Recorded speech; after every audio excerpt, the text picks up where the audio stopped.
meu guia, né? O meu que me norte é a Bíblia, é a palavra. Por exemplo, a gente tem um livro da Jacto, com os irmãos Nishimura. O livro da história da Jacto? Chama Caminhos e Legados. Eu tenho aqui. Na realidade, da família, né? E eu li ele e acabei comprando vários livros desse, distribuindo na empresa para alguns gerentes lá. E ele fala muito sobre isso, né? Não cobiçar, por exemplo, o servo alheio, né? Então, assim, eu tenho grana, eu sou grande, eu vou lá e tiro o colaborador da outra empresa, né? E quebra a empresa, né? Então, assim, são princípios bíblicos que não é correto fazer. Então, a gente procura trabalhar dentro dos princípios bíblicos para que a coisa dê certo, né? Assim, ó, eu de verdade, assim, Eduardo, eu não tenho dúvida que nós estamos no caminho certo. Tanto no lado do cristianismo como no lado empresarial, sabe? Eu não sei se você perguntar pro seu aqui da tua empresa, se o cara falar assim, ó, perguntar pra ele, você tá no caminho certo? Eu não sei o que ele vai te responder. Se você me perguntar isso, eu vou te falar, nós estamos no caminho certo. Nós temos um caminho a seguir, uns valores, princípios que tá certo. O mundo pode mudar, pode estourar uma guerra, pode acontecer um monte de coisa aí que não tá na minha mão. Sim. O que tá na nossa mão como empreendedor, como homens de Deus, cristão, eu tô fazendo e eu não tenho dúvida que eu tô no caminho certo. Fantástico. É isso.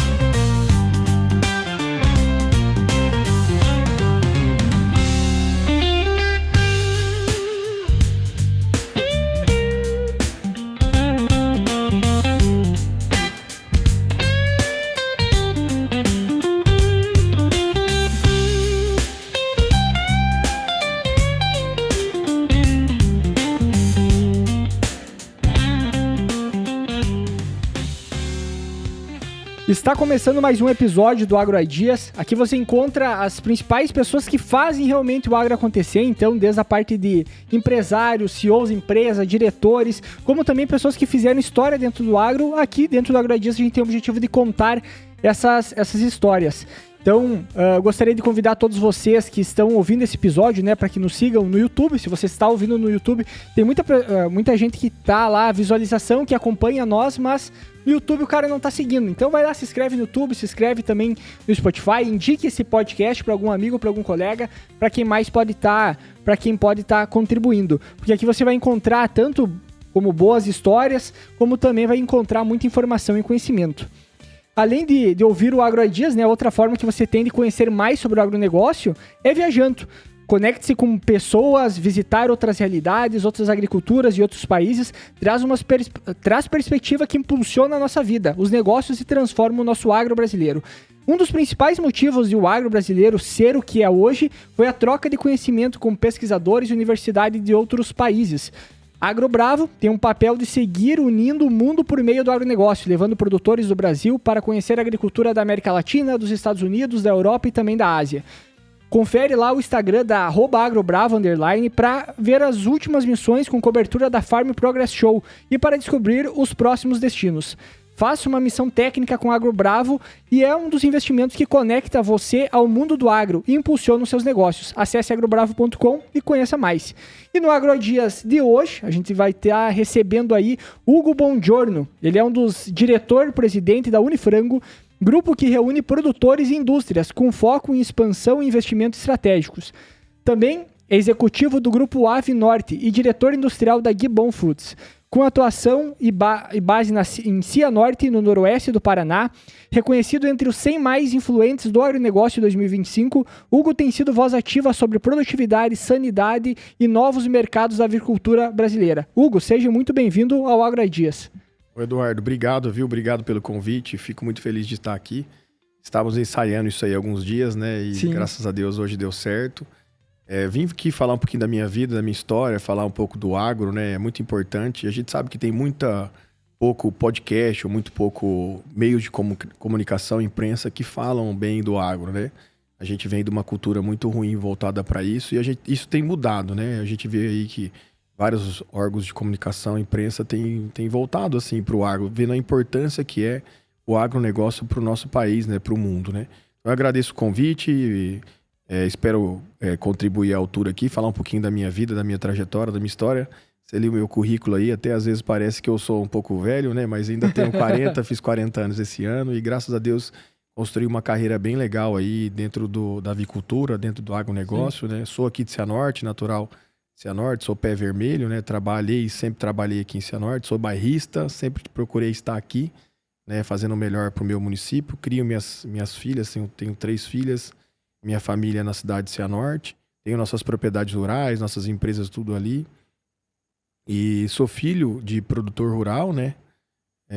Meus avós, eu não tenho vergonha de falar isso, meus avós maternos eram leiteiros, né? Criavam vacas para tirar leite, né? E meus avós paternos eram boia fria, né? Então, vim de uma família bastante humilde, voltada realmente para o agro, mas bem para o operacional, né? Então, tenho isso muito enraizada na minha vida, né? A gente foi um dos primeiros avicultores da região, em Cianorte. Se eu não me engano, meu pai e o Camargo, que é o sócio dele, foram os primeiros a fazer os primeiros aviários, né? Aviários naquela época de 5 mil aves, de madeira, fazia tudo manual, né? Hoje tem 45 mil aves, aviários grandes, né? 50 mil aves, com uma baita tecnologia, né? Tudo automatizado, naquela época tudo operacional, né? Então as coisas mudaram muito. Mas o trabalho é o mesmo, né? O trabalho é árduo, é difícil, a gente procura sempre dizer que nós trabalhamos bastante e sem preguiça, né?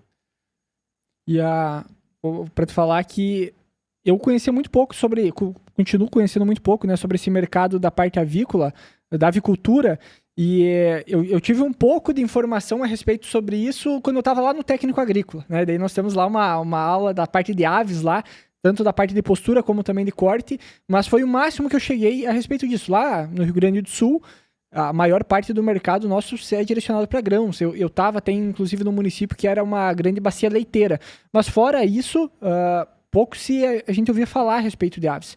E aí, quando eu entrei em contato contigo aquela vez, pra gente já gravar o podcast, tu falou, pô, vem conhecer aqui nosso evento, né? E eu me surpreendi bastante pelo nível do evento, pela quantidade de empresas que estavam ali participando e também pelo nível das palestras que tinham lá, né? Então, realmente é um segmento e se eu não me engano, o Brasil acho que é um dos principais exportadores de frango do mundo.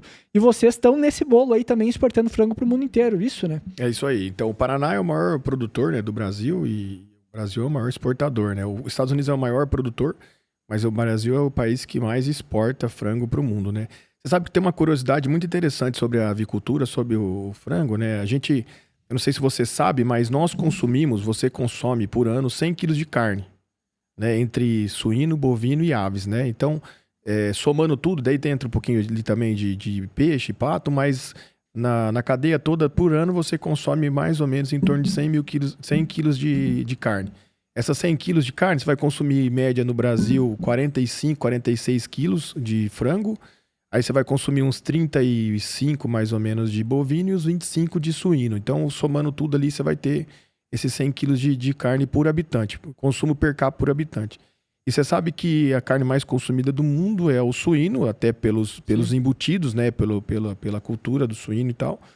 Mas a carne de aves é a única carne no mundo que não tem restrição religiosa, né? O suíno você tem a questão do halal e o bovino você tem a questão da Índia, que a vaca é sagrada. Então a ave ela só sobressai com relação a isso. Você é a única carne no mundo que você não tem restrição religiosa. Então, a carne de aves, ela tende uma crescente, né? Você pega o Brasil hoje, o consumo per capita de aves é mais ou menos em torno de 45, 46 quilos por ano per capita habitante.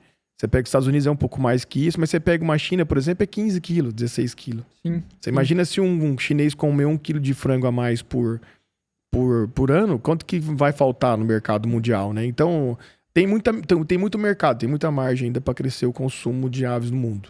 E tem todos esses outros mercados, por exemplo, pega o mercado africano, o mercado indiano, hoje que é a maior população do mundo, né? Ainda se falta muito consumo, principalmente de proteína. A tendência é que esses mercados comecem a crescer. E realmente, olhando por esse lado, a avicultura, a ave é o único que não tem uma restrição em si de consumo e que pode estar crescendo cada vez mais. E hoje vocês enxergam esse crescimento? Está crescendo realmente ano a ano o mercado de aves? Como é que está essa evolução? Sim, a evolução é exponencial, né, da ave. E assim, A gente, quando começou a planta, e uma das coisas mais importantes que eu acho que nós fizemos lá foi, claro que a região aqui, nossa, nos favoreceu muito, os produtores nos impulsionaram. Nós chegamos a ser a região maior produtora de aves do Brasil aqui, né? Nosso raio de quilometragem, para você ter ideia dos aviários, em média do Brasil deve ser uns 50 quilômetros, o nosso é 25. Então, a concentração de aves é muito perto. Então a gente tem uma grande vantagem com relação à logística. Hoje tem um pouco de problema porque concentra muito e daí você tem problemas sanitários, né? Que a gente tem visto aí, mas a região nos impulsionou. São pequenos produtores, Cianorte, pequenas propriedades pequenas que diversificam a cultura entre mandioca, pecuária, a bacia leiteira e aí complementou a renda com o aviário, né?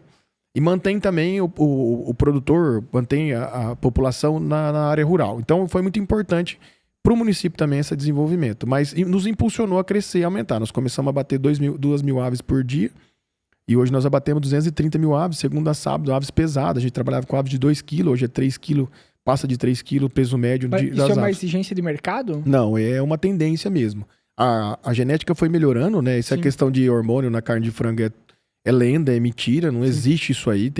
Cientificamente eu posso te provar, é genética pura, é manejo, é evolução, né? Evolução realmente, e isso a avicultura faz muito bem, ela evoluiu muito bem. Acima da pecuária e da suinicultura e as demais proteínas. Por isso que a gente também aumentou o nosso consumo per capita, por isso que a gente também saiu na frente, por isso que nós exportamos para tantos países, né? Então a gente lá atrás, quando nós começamos a empresa, nós já começamos com o CIF, Serviço de Inspeção Federal. E muitas empresas não tinham CIF. Eles começavam com a inspeção estadual ou municipal. O Serviço de Inspeção Federal, ele te dá a oportunidade de você exportar o produto para outros países. E eu lembro que nas nossas conversas de início, nós sempre falávamos que nós queríamos exportar para a Lua, para Marte, para Júpiter. Nós precisamos exportar para todo mundo, né? Para o mundo inteiro. E a gente tem que abrir esse mercado. Eu não posso ficar preso em um mercado só.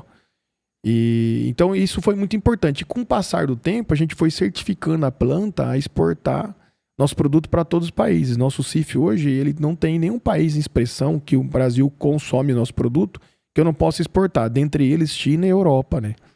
Então, assim, isso foi uma estratégia muito importante lá no começo, de ter essa visão, de transformar a planta em uma planta de exportação. A gente foi a primeira empresa, a Venorte, a Gibbon Foods, foi a primeira empresa a conseguir o BRC, empresa privada, empresa familiar. O BRC é um consórcio britânico de atacadista que preza pela qualidade do produto, tem sérios protocolos, é muito difícil conseguir isso, dá muito trabalho. A gente tem já há 8 anos, todo ano a gente tem a certificação, vem uma empresa qualificada, sem anunciar, um ano sim, um ano não, eles vêm sem anunciar, chega na empresa, dentro de poucos minutos eles têm que entrar dentro da planta e fiscalizar a nossa planta e tal. Então assim, Eduardo, uma coisa que eu vou te dizer assim, ó, produzir alimento não é para qualquer um, é muito sério. Você pode alimentar como você pode causar um dano à saúde pública. Então é complicado, é sério. A gente estava falando antes da parte tu comentou, né, da parte de medicamento e tudo mais, que tem uma certa complexidade, mas a parte de alimento também é extremamente complexa, né, porque conseguir autorização para exportar para outros países, principalmente, e até mesmo a própria produção aqui no Brasil, ela já é complicada porque tem toda a questão da fiscalização e tudo mais. Um dos pontos que eu queria entender era... Quando tu fala aí na parte de exportação, tem a Unifrango, que é uma coisa, tem a Avinorte, que é outra coisa, e tem a Gibbon Foods, que é outra coisa, correto? Qual é a função de cada uma dentro desse processo aí? Então vamos lá. Começando pela Avenorte. A Avenorte é uma empresa que tem há 27 anos. É a primeira. É a primeira, a minha empresa, eu sou diretor, nós somos em 4 sócios. A gente tem 25% da empresa, são... a Avenorte e a Gibbon é uma coisa só. A Avenorte é a razão social e a Gibbon é o nome fantasia. Tá. A Avenorte contempla tudo, a cadeia toda. A gente faz desde do fomento, fábrica de ração e abate, né? Então a gente faz toda a cadeia. Estamos começando a verticalizar agora com matriz e incubatório. E a Gibbon é a marca que vai para o mundo inteiro. Então se você for, por exemplo, para Portugal, para a China, para a Europa, qualquer lugar que você for que a gente exporte, você vai encontrar lá o nosso Gibbon. Acho que aqui não vai ter a logo, mas é uma logozinha que tem um franguinho com chapéu. Depois eu posso te mostrar. E nosso franguinho aqui, nossa logo, ela é raiz. Ela tem o chapéuzinho lá, ela conserva as tradições. E aí Gibbon, que a Avenorte é porque a Cianorte, a Companhia Melhoramentos, colonizou. Então Cianorte é a Avenorte. A Gibbon é Guimarães, Bom Giorno e Nascimento. Então, Guimarães é o Edno e o Jonas, são 2 irmãos. Bom Giorno é meu pai e Nascimento é o outro sócio. Então, nós somos em 4, que é meu primo, é primo da minha mãe. Então, tudo familiar. 2 irmãos e um primo, né? Então, a família se reuniu, conversou. Meu pai, na época, foi candidato a vereador de Cianorte. Nós já produzimos aves, frangos e mandava para outros lugares, outros municípios. E eles viram a necessidade de montar um abatedor em Cianorte para gerar renda, riqueza, não parar de esse produto sair para outro município. E aí, meu pai disputou, a política está sempre envolvida com nós, e meu pai disputou a eleição para vereador, ele ganhou, e o Jonas, que tinha vindo de São Paulo, ele disputou para prefeito na época, ele perdeu, e aí ele ficou ocioso, e ele tinha intenção de montar alguma coisa, e na campanha eles falavam, olha, a gente quer trazer uma indústria, quer montar uma indústria, uma empresa e tal, enfim, a gente queria trazer montar uma indústria de alimento, e Cianorte comporta um abatedor e tal. E aí, como ele perdeu, ele ficou ocioso, eles se reuniram, meu pai ia montar e o Camargo uma empresa um pouquinho menor, já tinha um terreno, e aí eles começaram a fomentar, e aí que surgiu de uma derrota na política. Sério, foi a melhor coisa que aconteceu foi ele perder na eleição, e a gente montou a empresa e segue até hoje. Isso foi em 97. A eleição acho que foi de 96, se eu não me engano. Em 97 eles começaram, em 98 começou a bater. E começamos a bater 2.000 aves por dia. E hoje nós abatemos 230 mil aves por dia. Bastante coisa. Tinha comentado que teus avós eram leiteiros, digamos assim, né? Trabalhavam com a produção de leite. E aí teu pai, que vem depois, digamos assim, ele seguiu na área agrícola e na parte política? Como é que funcionou isso? Porque então o início da história da Gibbon, da Avinorte, começou com ele. Então foi assim, ó. Na realidade, meus avós maternos era leiteiro, tinha uma baciazinha leiteira pequena. Na época, Eduardo, até tava vindo lembrando, né? Os pais da minha mãe e meus tios, eles tiravam. A vaca não dá leite, né? Tem que tirar, você sabe dessa, né? Então, era bem assim. Então, assim, eles tiravam leite de manhã e traziam leite pra cidade, casa em casa. Eles moravam mais ou menos uns 6 quilômetros da cidade. E eles traziam o leite pra cá. Tinha os clientes já e levavam o leite na carroça com o cavalo. Isso é um ponto legal. Cara, e assim, ó. E você sabe que tem aquele ditado, e os mais novos não vão saber disso, que não adianta chorar o leite derramado, né? Você sabe por que é isso, né? Eu imaginava que era porque na hora que fervia o leite, mas porque depois que virava... Porque hoje não ferve leite, hoje vem leite de caixinha, né? Você é agrônomo, tem que saber, né? Não, minhas crianças, logo pequenas, a gente pegava, por mais que talvez os pediatras não recomendem, né? Mas a gente pegava leite eu ia no interior, buscava diretamente lá, uns litrão de leite, chegava em casa, fervia, e era um problema, porque assim, ó, uma vez por semana, pelo menos, virava o leite. E aí, para limpar o fogão depois, era um sacrifício, né? Aí vem o ditado, né? Não, e é uma questão... chorar com o leite derramado. Né? É quase igual o pão de alho no fogo, né? Se tu dá uma descuidada, de repente muito virou rápido. A gente acaba deixando lá e vai fazer alguma coisa, né? Então, esse ditado aí, não adianta chorar o leite derramado, vem bem disso aí. Antigamente o pessoal pegava o leite, não tinha resfriador. A energia era bem escassa e tal. Então, o que acontecia? O pessoal tinha que ferver o leite para consumir. E todos os dias ele vinha. E é interessante porque hoje a gente fala muito na questão do bem-estar animal, né? Todo mundo a gente mesmo lá apanha bastante com relação ao bem-estar animal, e eu sou super a favor do bem-estar animal. Mas o bicho, o frango, ele é criado para ser consumido, né? Para virar carne. Eu sou super contra você maltratar, né? O bicho não precisa sofrer para morrer, certo? Sim. Sou super a favor. Inclusive... Tem os bem-estar animal. E na época, meu avô, quando ele vinha, eu lembro como se fosse hoje, eu fui várias vezes pra cidade... Ele ferrava os cavalos dele pra vir pra cidade, ele cuidava melhor dos cavalos do que até da gente. E ele tinha vários, ele tinha 2 ou 3. Eu lembro que ele não repetia, todo dia ele trocava os animais e zelava e cuidava muito bem dos bichos, entendeu? Então a gente às vezes fala, e a gente vê na imprensa as pessoas falando com relação ao bem-estar animal. Essa questão da bem-estar animal vem muito enraizada já com os antigos, sabe? Porque eles sabiam que o sustento e o alimento deles vinham dali, sabe? Então a parte da minha mãe... A minha mãe, a parte dela é essa. Meu avô foi a vida inteira leiteiro, sempre trabalhou com leiteria e trazia o leite, não tinha resfriador nem ordenha, eles faziam tudo manual. Sim. E traziam todos os dias o leite para a cidade, para os clientes, e os clientes ferviam, e aí vem essa história do não adianta chorar o leite derramado, enfim. Então ele criou minha mãe e os meus tios com leite. A parte do meu pai, meus avós eram boia fria, porcenteiro de café na época. Então passaram toda essa questão de geada e problema e tal. Então, como eles eram porcenteiro, eles pegavam o recurso dentro do café, quando eles iam colher já não tinha mais nada, porque estava devendo. Então, meu pai saiu daí do agronegócio, não aceitava cegonha fria, e ele foi trabalhar, foi para Curitiba e conseguiu um trabalho na Petrobras e tal. E aí começou a trabalhar na Petrobras e tal. A Petrobras transferiu ele para São Paulo, foi para o Rio de Janeiro e tal. E aí ele começou a ficar muito perigoso e tal. Ele acabou voltando para Cianorte de novo, né, para as raízes dele. E fez um concurso no banco. Naquela época, o Banco Mercantil de São Paulo não tem mais, era da companhia. E passou e começou a trabalhar. Meu pai tem uma história muito legal. Como ele ficou muito enraizado com essa pobreza, com essa miséria, com essa dificuldade que eles tinham. A primeira grana que ele ganhou legal assim na Petrobras, que ele trabalhou lá, ele comprou uma casa para minha avó. Ele já tinha alguma coisinha, estava começando a casar com a minha mãe e tal, e namorar e tal, mas ele foi lá, e o primeiro dinheiro que ele conquistou, ele foi lá e comprou uma casa para minha avó. Depois que ele foi comprar para nós, para minha mãe e tal. E aí ele concursou no banco, mas mesmo assim ele tinha raiz do agro, nós nunca deixamos de ter propriedade rural. Ele foi e comprou uma propriedade rural junto com meu avô materno, que já tinha propriedade rural.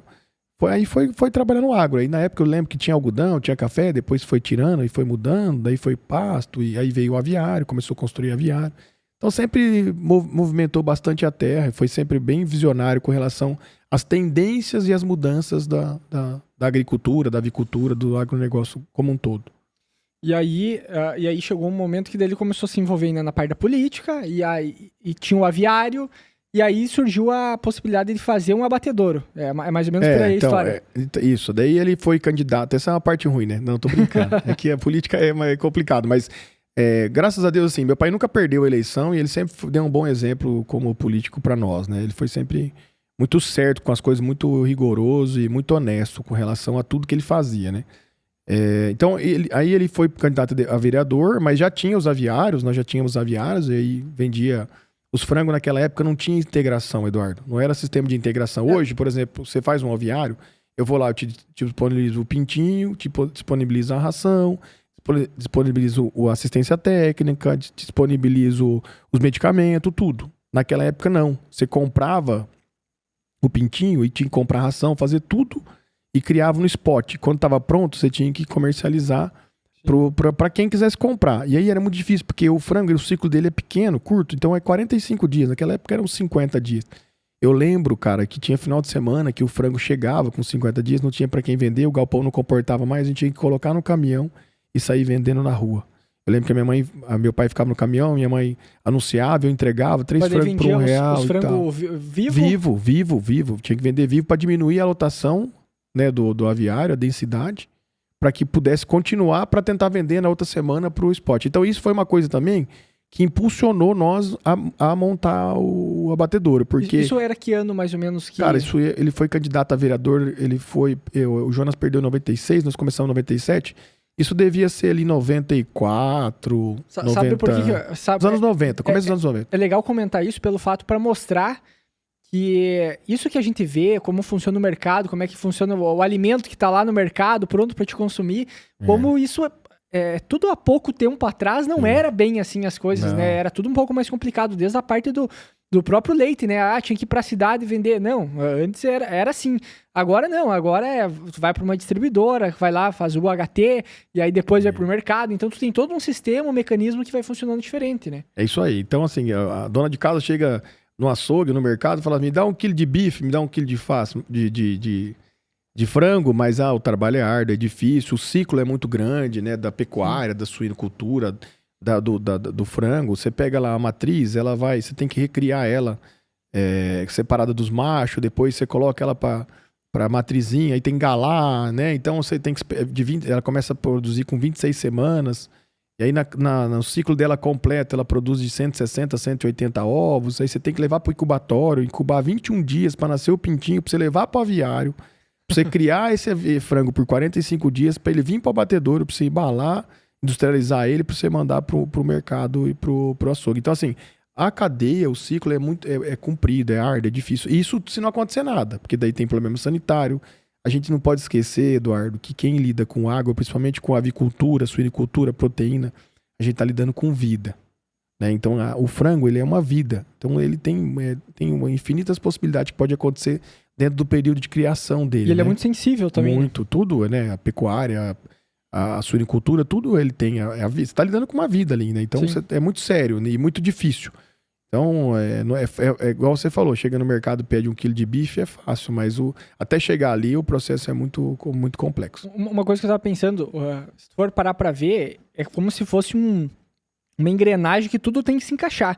Hoje, dentro desse mercado, quando a gente fala de parte de proteína, não talvez só na parte de frango, tem muito descarte ainda de alimento, por exemplo, que estraga no meio do processo, porque tu tem uma escala de produção que tu tem e na outra ponta tu tem que ter um acompanhamento do consumo. Obviamente, hoje o fato do congelado talvez ajude a equilibrar e ter menos perda, mas hoje do frango se aproveita praticamente tudo também, né? Sim, hoje se comercializa tudo, né? Pra você ter uma ideia, o mercado de pet, que é o subproduto, que as vísceras, o sangue, a pena que a gente processa lá, a gente exporta para os Estados Unidos. Nós somos a primeira empresa do Brasil a exportar esse produto para os Estados Unidos. Nós desbravamos esse mercado. Porque o mercado de pet cresceu muito. Sim. Teve um período que o mercado de pet, na pandemia, cresceu mais de 30% ao ano. E teve muita demanda. Então, esse produto, ele acabou indo muito pro pet. Profissionalizou. Antigamente, a gente chamava de graxaria, chamava de...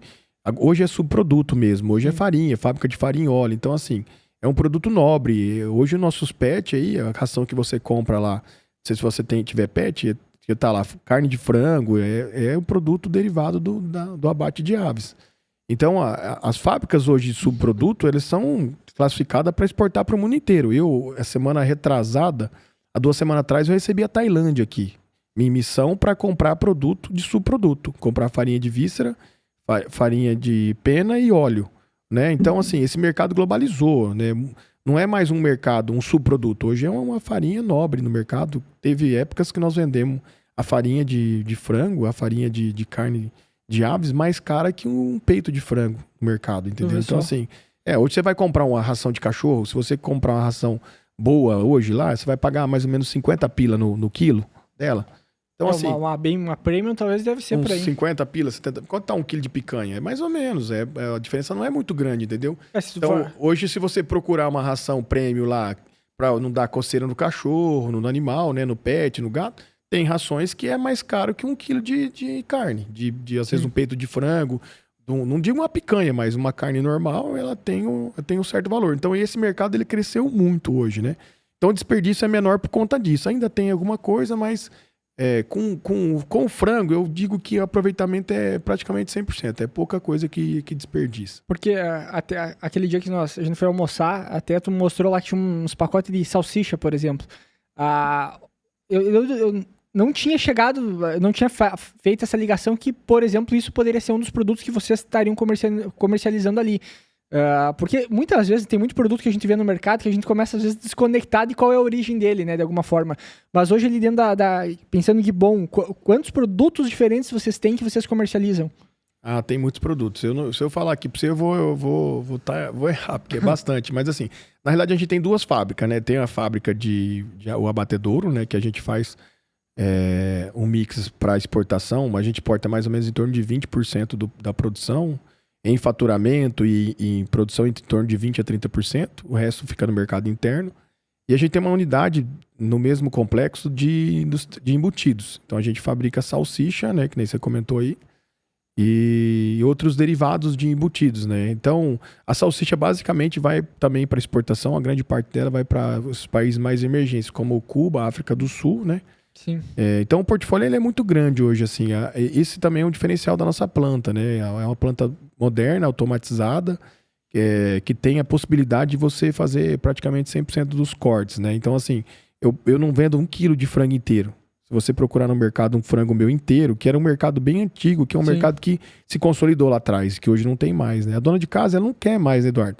Chegar em casa e cortar o frango, né? Ela quer chegar em casa e tá tudo pronto. Cada vez mais, os produtos vão ser mais elaborados. Daqui a pouco vai ser IQF, que é porção separada, pesada, cozido, temperado, marinado. A tendência hoje da dona de casa é que ela compre cada vez mais produto pronto. Por quê? Porque ela está trabalhando, ela saiu para estudar, ela saiu para trabalhar, não está tendo mais tempo de ficar em casa para cozinhar. E é também por causa da praticidade, né? Então, a gente precisa entender e acompanhar esse mercado. O mercado muda muito, né? Quando a gente começou, 100% do nosso produto era frango inteiro, né? E hoje nem 1 quilo mais de frango inteiro eu faço, né? Porque o mercado tá com uma demanda diferente.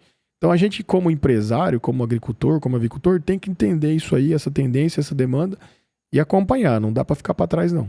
E que ano que vocês começaram a exportar? Você já estava na empresa ou com o teu pai ainda na empresa já tinha acontecido as exportações? Então, eu já estava na empresa, mas eu não era diretor, né? Eu fiz uma carreira dentro da empresa, eu comecei na planta, no abatedouro, fui almoxerifado. Passou por todo o setor. RH, suprimentos, tudo, praticamente tudo. Fui criado ali, né? A gente começou, eu tinha 12 anos, aí fichei com 16, 17 anos. Naquela época falava fichar, né? Registrar, né? Sim. Enfim. E tô até hoje depois de um período aí, 2012, eu não lembro, 2012, 2013, acho que 2012, meu pai foi candidato a prefeito, ele foi vereador há algum tempo, e aí ele chegou e falou, eu vou ser candidato a prefeito e tal, e não perguntou se eu estava preparado, se eu queria me tocar aí e tal, e bem isso aí. E foi, assim, disputou a eleição e ganhou a eleição, e aí eu acabei me tornando diretor, né, enfim, tive que estar preparado, né, para assumir essa pasta, esse cargo. E aí a gente já tinha alguma coisa de exportação, acho que em 2004 nós começamos com alguma coisa de exportação, não me recordo bem, mas acho que sim. E depois já fomos conseguindo Europa, depois China, né, que são os países mais expressivos, que valorizam melhor o produto. Mas assim, foi apesar de eu dizer que meu pai saiu, não me perguntou se eu queria ficar como diretor ou não, foi uma coisa boa que aconteceu, porque ele me deu um espaço daí para mim fazer o que eu aprendi, o que eu tava ali todos os dias. Ele confiou em mim, né? E graças a Deus eu tava bem preparado e a gente tomou novos rumos da empresa, né? Claro que é muito difícil você substituir pessoas brilhantes, né? Como foi o meu pai, né? Mas a gente tem que ser melhor que nossos antepassados, né? Hoje nós temos muito mais informação, eu tenho muito mais estudo que ele, né? A tecnologia é a nosso favor, então a gente tem por obrigação, Eduardo, ser melhor que os nossos antepassados. Não dá para ficar dando desculpa, se apegando em uma coisa ou outra, né? A gente tem muita coisa para conquistar, para fazer, que lá atrás eles não tinham essa possibilidade. Depois que ele foi para política, daí tu ficou 100% tocando a empresa e ele ficou para a área mais política, digamos assim, ali na cidade. Aí ele foi para a prefeitura, né? Daí ganhou a eleição, ficou 4 anos, disputou a reeleição, ganhou também. E aí eu fiquei como diretor.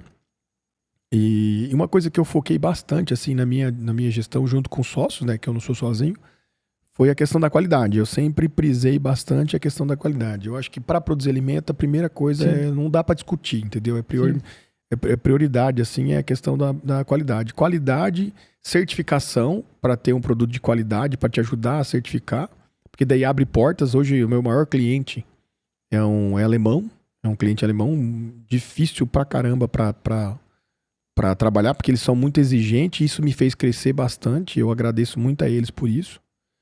E sou muito grato, né? Isso fez um crescimento muito bom. E trazer essas certificações internacionais para a empresa, desbravar isso aí, né? Conseguir ser a primeira empresa a exportar farinha, por exemplo, de aves para os Estados Unidos, isso é para poucos, né? Abrir esse mercado, né? A gente conseguiu a Europa, é o mercado mais difícil que tem, é o mercado europeu. Nem todas as plantas têm habilitação para a Europa, poucas têm, para a China. Então, tudo isso foi um foco que eu dei, assim, é o que eu te falei. Produzir alimento não é para qualquer um. Você pode alimentar como você pode causar um dano à saúde pública da pessoa. Então, assim, tô fornecendo alimento para você, para tua família, para teus filhos, ninguém quer isso, mas é muito sério. Então, não dá para brincar com relação à qualidade do produto. Eu acho que quem produz alimento tem que ter isso como prioridade, né? Sim. Política de qualidade, tem que estar com segurança alimentar, biossegurança. A gente viu agora que nós tivemos um caso de influenza aviária no Brasil, lá em Montenegro, no Rio Grande do Sul, na tua terra lá. Graças a Deus foi um caso isolado. Você sabe que essa influenza aviária, ela tem desde os anos 90 na Ásia, depois 2000 veio para a Europa, depois 2014 ali veio para os Estados Unidos, América do Sul, América Central. Então, México, todo mundo enfrentou esse problema da influenza aviária. O Brasil, graças a Deus, ficou muito tempo livre, né, de influenza aviária. Esse ano nós tivemos esse caso aí isolado lá em Montenegro. Então, a gente provou que tem a biosseguridade muito séria, que precisa respeitar a nossa biosseguridade. O país ajuda, é um país grande, topografia ajuda, o clima ajuda, tudo favorece, mas a gente também leva muito a sério isso aí. Você pode ver que se você pegar o histórico aí, a Ásia, Estados Unidos, Europa, quando teve o caso, alastrou, disseminou as produções, e aqui no Brasil nós fomos um caso isolado e o único caso, claro, teve alguns casos da avicultura de subsistência, né, ave silvestre, mas de produção nós tivemos um caso só, graças a Deus, isolado, e estamos retornando. A gente teve o embargo da Europa e da China, que são os dois principais países. Agora, anunciaram ontem que teve uma conversa entre os dois governos e provavelmente segunda-feira a gente retoma a exportação para a Europa. O Brasil está recebendo uma comitiva do GACC, que é o órgão fiscalizador da China, como se fosse aqui o Ministério da Agricultura. No Rio Grande do Sul e Montenegro, eles vão rodar o fomento, o campo lá, verificar como é que está entre o dia 22 ao dia 30 desse mês agora de setembro, e depois provavelmente eles retomam a nossa exportação. E é curioso como se identifica rápido, se tu for parar para ver, porque é um caso isolado numa cidade lá no Rio Grande do Sul e logo já vai fazer uma verificação. Aparentemente, como a gente tinha comentado antes, realmente a parte da alimentação ela tem um cuidado muito grande até para ter todas essas verificações e identificar rapidamente quando tem um problema e já tomar uma ação para isso, né? Então, Eduardo, na realidade, assim, ó, o MAPA, o Ministério da Agricultura e os órgãos fiscalizadores também lá do Rio Grande do Sul, do Estado, a Associação Brasileira de Proteína Animal, a BPA, caso eu faço parte dessa associação e sou até membro do conselho lá, estão fazendo um trabalho brilhante, são muito sérios e fazem as coisas certas. Quem procura mais, acha. Né? Então, cada vez mais nós estamos procurando mais, nós estamos pecando pelo excesso, e tá certo isso aí. Sim. Então hoje, assim, se você pegar uma região, por exemplo, lá de Montenegro, eu não consigo te precisar aqui a quantidade, mas é infinito o que eles fazem de teste em aves, de subsistência, ave silvestre e próprias aves de produção. Então, se deu uma mortalidade lá em um galpão, um pouquinho fora da curva lá, eles já vão lá e coletam sangue, faz análise, ficam em cima e atentos por conta desse problema. Porque na realidade, Eduardo, isso aí é assim, ó, tem esse problema da exportação, é complicado, o Brasil depende, assim, de um volume bom de exportação, a gente é forte e se foi feito um trabalho para isso, no decorrer dos anos, para o Brasil ser o maior exportador de aves do mundo. Então, realmente, ficar sem exportar faz muita falta para o Brasil, mas tem a questão também sanitária do seguinte, quando você tem um problema dessa magnitude, você tem que exterminar as aves. As Sim. que não são exterminadas pela doença, você tem que exterminar. Então, você tem um problema comercial também. Sim. Né? Então, para nós, é super ruim se nós tivermos mais casos. Por várias questões, inclusive a questão comercial.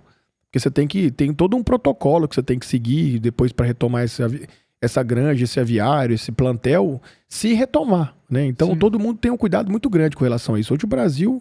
Eu creio que de biosseguridade, assim, biossegurança alimentar é um país que mais nós damos exemplo. Na realidade, eu tive visitando algumas plantas decorrer do ano, Estados Unidos, fui fomento. Vai viajar agora também, Vou agora para a Polônia, né? E isso é uma coisa interessante. Antes a gente não tinha essa abertura para ir para outros lugares.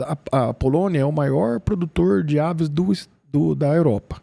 Onde tem mais aves alojadas na Europa é a Polônia. Eles são um grande concorrente nosso. É um mercado consolidado, um mercado antigo, né? O mercado europeu, o velho continente, é um mercado super antigo. A gente não tinha liberdade para estar indo lá visitar a Polônia, ver as granjas, ver... Como eu tive há 2 anos atrás, fui na Alemanha, visitei o plantel lá, visitei plantas de abate.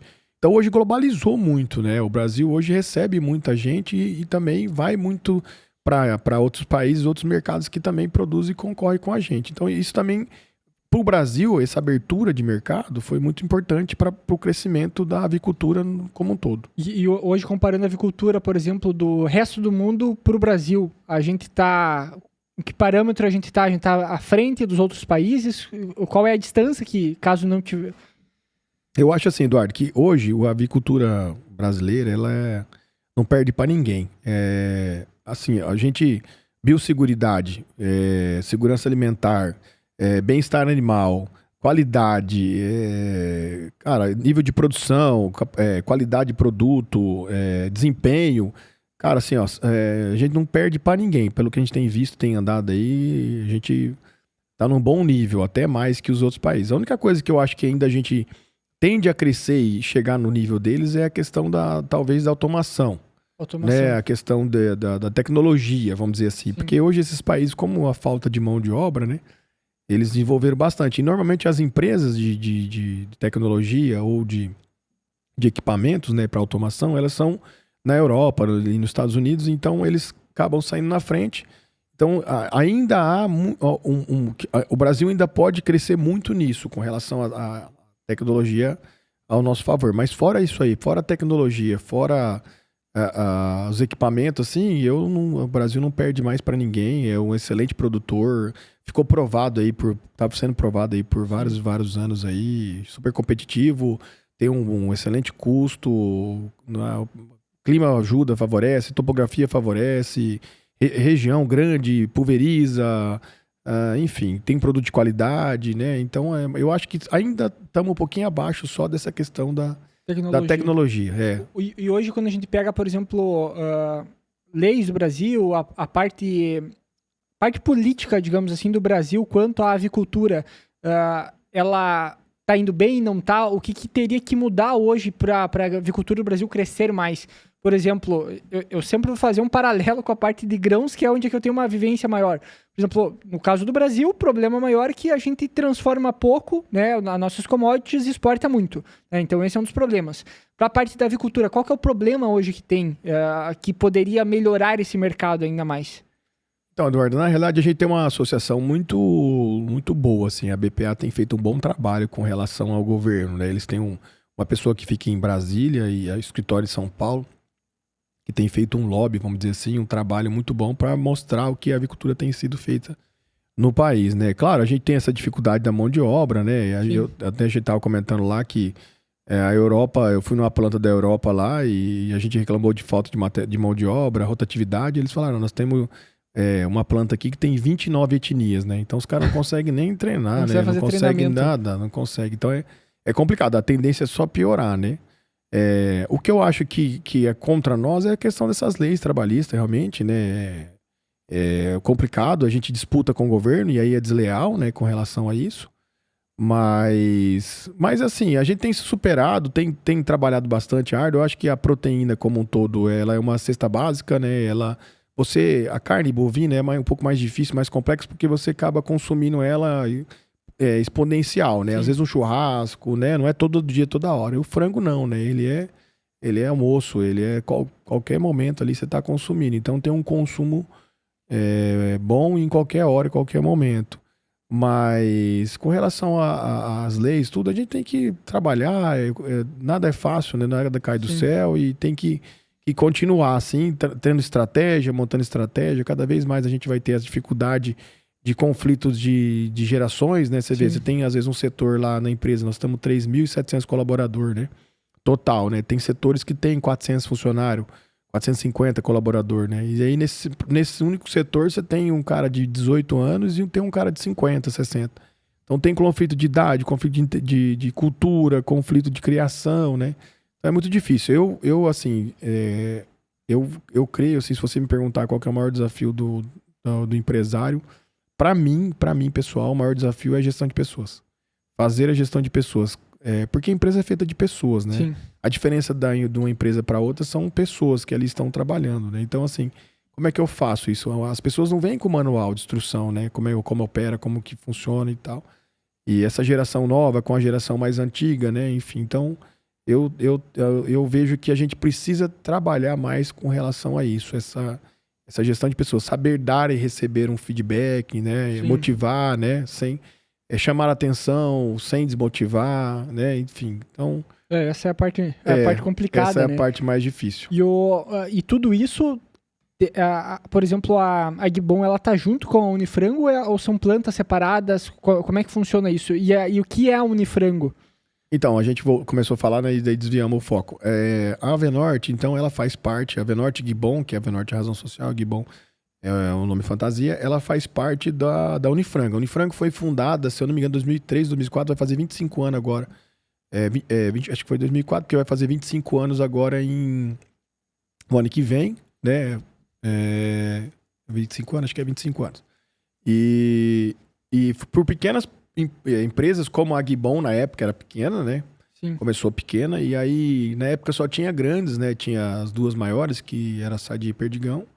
E a gente não conseguia competir, era muito difícil, porque a gente comprava insumos mais caros, né? Então, enfim, então aí foi 19 ou 20 acionistas na época, hoje nós estamos em 18, mas na época era mais de 20 acionistas. Se reuniram que eram pequenas empresas e Era abatedouros também? Abatedores e incubatórios, matrizeiros e a parte de matriz. E aí se reuniram e montaram a empresa lá. Meu pai participou da fundação na época e os nossos sócios também, para fazer o bull de compra. Então, o que ela fez por muito tempo e faz até hoje? Foi montada essa empresa para que a gente pudesse comprar. Por exemplo, eu vou comprar grãos, né, da Coama aqui de Camborão, que é uma grande empresa, a maior cooperativa. Então, eu passo o meu volume, todas essas empresas passam o volume dela e a gente compra junto. Então, se eu ia comprar 100 quilos, eu vou comprar 1 milhão de quilos, eu consigo um preço melhor, a gente compra todo mundo junto e tal. Então, em Maringá tem um escritório corporativo, lá na Racanela, da Unifrango, que fica o pessoal que faz esse trabalho de suporte. Então, tem o suprimento lá, que faz as compras e dá supre toda a demanda dos abatedores, dos incubatórios matrizeiros. Daí tem o mercado interno e mercado externo. O mercado interno faz venda de produto, então ela comercializa tanto qualquer tipo de proteína, ave, suína e bovina, porque os acionistas, nem todos eles têm vários, tem acionistas que têm peixes, tilápia, enfim. Então, Unifrango não é só para frango. Não é só para frango. Hoje globalizou e tal. O nosso maior negócio ali em Maringá, para você ter ideia, é logística internacional. Então, aí tem uma outra área que quem cuida é a Juliana, que faz a exportação, ela comercializa também produto, às vezes pro Japão e tal. Falou aquele dia que vocês exportam, acho, para 130 países? Sim, exporta para mais de 130 países. Os acionistas nossos lá exportam todos eles ali junto, acho que para todos os países possíveis e imaginários que a gente pode exportar com relação que tem CIF, né? Que é cifrado e tem habilitação. Então, tem uma pessoa que cuida daí da logística internacional e da exportação. Então, o que ela faz? Ela contrata, por exemplo, eu vou exportar, eu exporto em média mais de 100 containers por mês para vários países. 100 containers o quê? Quanto que cabe de frango? 27 toneladas, mais ou menos, em média, cada um, né? Então, eu exporto mais ou menos 270 e... então, assim, o que acontece? Na realidade, ela pega meu 100 container, pega lá os 100 container de outro acionista e 100 de outro, 100, junta lá, no mês a gente exporta 3 mil containers junto. Então, eu fico uma grande empresa. Nós somos hoje de exportação de logística internacional, a terceira maior empresa do Brasil. Nossa Senhora. E aí fica competitivo, a gente consegue um bom preço e as empresas nos atendem melhor, entendeu? Então é isso que ela faz, ela junta o meu 100 com o teu 100, Só que em vez de ser uma cooperativa, digamos assim, que une produtores e consegue acessar um melhor preço para eles e tudo mais, ela trabalha de uma forma privada, com acionistas e tudo mais, mas com esse princípio também. Isso, é uma SA de capital fechado, né? Então a gente junta o que você tem de melhor. Por exemplo, eu preciso comprar produto químico para limpeza e higienização da planta. Ele vai lá, pega o volume dos acionistas todos, junta todo o volume, passa as cotações, faz a cotação, daí compra junto. Então, assim, tanto vende como compra, tanto supre a demanda dos acionistas, como atende os acionistas também com compra. Então, ela faz esse papel. E aí, em Apucarana, nós temos um CD, um centro de distribuição, que fica em Apucarana, que é o segundo ou terceiro maior centro de distribuição do Paraná. Tem 24 mil posições, de 20 a 24 mil posições, entre resfriado, congelado, atacado, varejo e seco. Então lá nós armazenamos nossos produtos, porque a maioria das empresas de abatedor cresceram no volume de abate, mas não cresceram na cadeia de frio. Sim. E o frango tem uma particularidade, o frio é muito importante, porque você não pode exportar produto resfriado. O FIFO dele é muito apertado, o tempo de prateleira dele, o shelf life é pequeno, então você tem que congelar. Então a maioria das empresas acionistas, ela manda esse produto, esse frango ou suíno ou bovino, para esse centro de distribuição, que fica ali na rodovia do Café, indo para Curitiba, quem vai de Maringá para Curitiba, e aí armazena lá e de lá exporta-se para os países, vai pro Paranaguá, entendeu? Sim. Então, tudo congelado. Tudo congelado, tudo controlado, lá tudo é parede móvel, uma estrutura enorme, fantástica, moderna, É o segundo maior. É o segundo. É algum frango para congelar, né? É bastante coisa. Bastante, mas o volume lá é grande. É 24 mil posições. Cada pallet lá vai dar em torno de mil posições. Então é um volumaço, sabe? Então, assim, isso também é um bom suporte, porque as plantas abatem, daí manda esse produto para esse centro de distribuição que nós temos lá e a gente armazena e depois distribui nos caminhões para exportação ou para o mercado interno. Hoje o teu tempo ele é dedicado mais a qual tu fica mais na Unifrango. Hoje, na coordenação, ou seja, te exige mais tempo é a Unifrango. Não, eu fico mais na Avenorte hoje. Quem me exige mais tempo é a Avenorte. Assim, ó, a Unifrango é uma SE de capital fechado, né? Então, o que acontece lá? Mas tu é o que? Eu sou presidente, eu estou presidente, na realidade, né? Então, nós estamos três diretores, eu sou presidente, tenho a diretora de fomento, que é a expansão, que é a Olivete, e tem o diretor financeiro administrativo, que é o seu Domingos Martins. Então, eu estou no mandato de 3 anos, eu estou no segundo mandato, fui reeleito esse ano para continuar. Eu tenho mais 3 anos aí para tocar. Então, sempre faz um rodízio também entre as empresas, né? Eu era o Paulo antes, depois foi, acho que o Silvio Tortola, GT Foods, então a gente sempre faz um rodízio aí, eu estou no segundo mandato. Mas pretendo não ficar muito tempo também não, tem que renovar. Mas o meu tempo maior é na Unifrango. Na Avenorte, perdão. Eu fico mais na Avenorte, eu que cuido lá da parte industrial, né? Sim. Nós somos em 4 lá, um cuida do fomento, outro é diretor administrativo, outro comercial, e eu fico na parte da indústria, né? Então, meu maior tempo, minha maior dedicação é isso, fora as coisas que a gente faz fora da empresa, né? Daí na pessoa física, na particular, da minha família, que eu comentei com você, que a gente trabalha também atuando em BTS, BitSuite, né? Sim. A gente... Inclusive, aproveitar a oportunidade aqui e convidar vocês a conhecer. Nós estamos montando uma academia aqui em Campo Mourão, né? Sim. Vai ser a primeira franquia de academia franqueada de Campo Mourão. Chama Pano Bianco, é um pessoal de Campinas que tem mais de 300 academias já hoje no Brasil. É super interessante os modelos que eles trabalham, né? A gente já tem uma academia em Cianorte, uma em Paranavaí, vai inaugurar agora o mês que vem. E vamos iniciar as obras provavelmente já a semana que vem, e aí em 8 ou 10 meses a gente procura estar inaugurando aí. Então a novidade aí para o pessoal de Campo Mourão que quer participar, quer aproveitar aí, é uma excelente oportunidade, uma boa academia. Bacana. Vai diversificando, tu diversifica ainda os investimentos, não só na parte da avicultura, digamos assim, agora na parte de academia, e o que mais que tu trabalha? Quais são os outros investimentos que tu tem? Por exemplo, tu comentou a parte pecuária também, tu tem propriedade rural, ainda trabalha com isso ainda? Então, sim, a gente trabalha sem preguiça lá, o trabalho é árduo, é difícil, a gente não tem muito tempo não, na realidade assim, essa é a questão de BTS, né, a gente faz pouco tempo, não faz muito tempo que a gente tá fazendo, a gente acabou fazendo essas 3 academias, estamos com um processo de mais uma e acabou... Onde é que ficam as outras? A gente tem uma em Paranavaí, a primeira foi em Cianorte, depois uma em Paranavaí, agora começamos aqui em Campo Mourão, e tem uma agência também bancária lá em Cianorte, que é no mesmo modus operandi de BitSuite, BTS. Você sabe que a gente estava conversando aqui, Eduardo, e tem umas coisas que a gente... ouve e tem que entender isso aí, isso é um filho também do meio empresarial, né? Você vai no médico, o médico fala pra você, você precisa comer carne branca, né? Comida saudável, e você precisa fazer atividade física. Normalmente o médico vai te receitar isso aí, né? E assim, a carne branca é aves, né? O frango, ele é carne branca, então por isso que ele é uma das aves mais consumidas do mundo e ele é saudável, né? É um consumo saudável.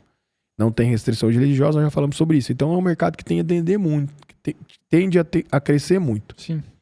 E a questão da atividade física, hoje, cada vez mais a pessoa vai procurar uma academia. Porque antigamente, o cara que ficava na roça, que trabalhava no sítio, que era agricultor, pecuarista, ele trabalhava braçal, né? Então ele fazia força o dia todo. Hoje talvez, se a gente parar para observar, os trabalhos hoje sejam mais sentado, mais no computador, que talvez antigamente, pelo menos é a percepção que se tem, não era bem assim, né? Antes talvez existia mais trabalhos manuais, ou que o pessoal estivesse se movimentando mais, e obviamente não havia a imensidão de oferta de alimento como a gente tem hoje, desde ultraprocessados e assim por diante, né? Então, tudo isso faz com que a academia, cuidar da alimentação, acaba sendo cada vez mais importante. Sim, a tecnologia, né? Hoje tem os tratores, tem tecnologia na roça, né? Então, no campo, enfim. Então, assim, há uma tendência de aumentar quem utiliza o serviço de academia, né? Hoje, para você ter uma ideia, né?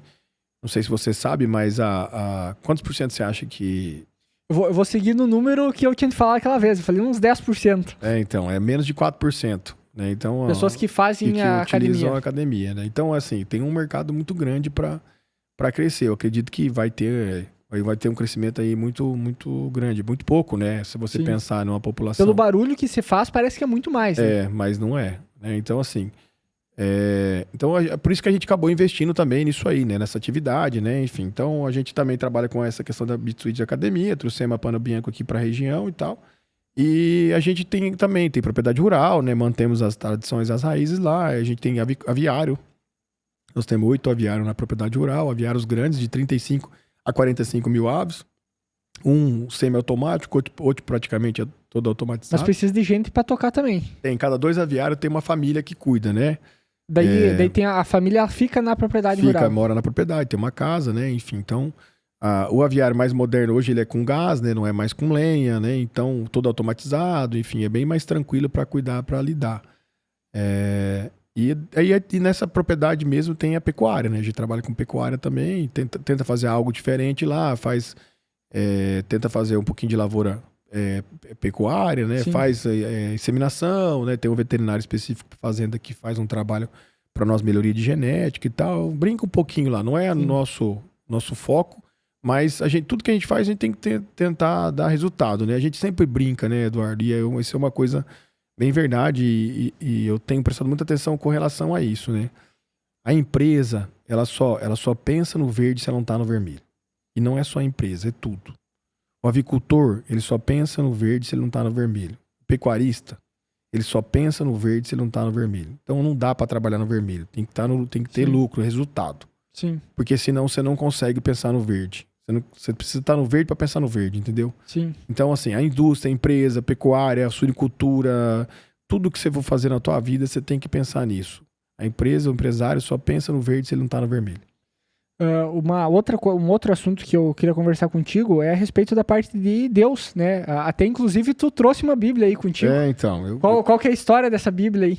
Então eu fiz questão de trazer, né? Essa aqui é uma Bíblia sagrada com Cristo no Cerrado, né? Então tem várias... Com Cristo no Cerrado. Aqui tem produção de suíno, tem soja, milho, uma lavoura de algodão, pecuária, frango, né? Não pode deixar faltar e tal. Então essa Bíblia aqui, eu ganhei ela do ex-ministro da Agricultura, né? O Antônio Cabreira.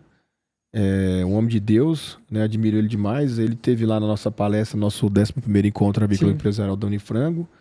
Ele foi ministro da Avicultura com 29 anos, foi o mais novo ministro, né, da Agricultura no Brasil até hoje, que passou por lá. E ele tem uma história bem, bem interessante. Você me disse isso e eu nem sabia que ele faz coleção de Bíblia, né? Ele tem várias Bíblias, um acervo, né?